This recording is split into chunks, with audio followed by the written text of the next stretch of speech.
They've had a very unusual few years, the loss of one president, the removal of another, and now this interim period. Finally, there's a new president in place. He said he's going to get to work. He said, I have no intention of sleeping, and neither will you. Now, I think he probably imagines that the Egyptians are not going to hold him to that, but they are going to hold him to that. Both the Egyptians and the international community want to know what comes next. Yes, and probably so does the Muslim Brotherhood, which is now a banned organisation in Egypt, a banned organisation in a number of Gulf states too. Not in Qatar, of course, which is still home to many members, I believe. And this has caused a schism in the Gulf states, hasn't it? There's been this, Egypt is the crux of this sort of falling out between some of the Gulf states and Qatar. That is going to be part of what comes next. When I say that Sisi has to have answers for Egypt's problems, he also has to have answers for the relationship with the Gulf, because what happens in Egypt is going to affect the GCC directly.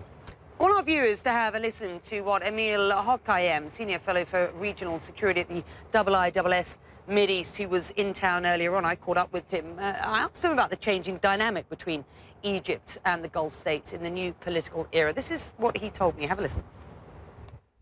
Saudi and the UAE want to help President Sisi consolidate his rule, primarily by stabilizing the economy and by helping him in his attempt to eradicate the Muslim Brotherhood.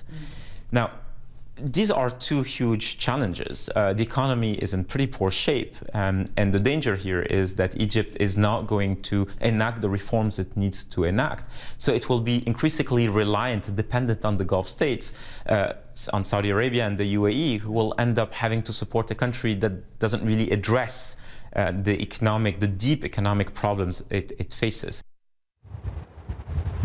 We are well aware that the Gulf, the UAE and Saudi is contributing an awful lot of money to the tune of tens, if not hundreds of millions of dollars at present in order to keep this country afloat until such a time as possibly we get an IMF loan, for example, of some $5 billion. Just how important, how critical is the relationship to Egypt with their neighbours here?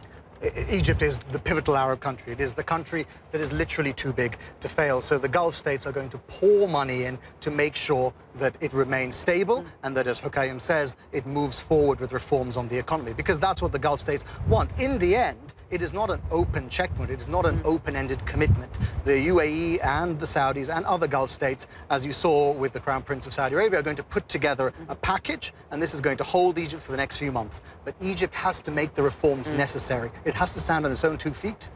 And we are yet to find out what his economic strategy is, of course.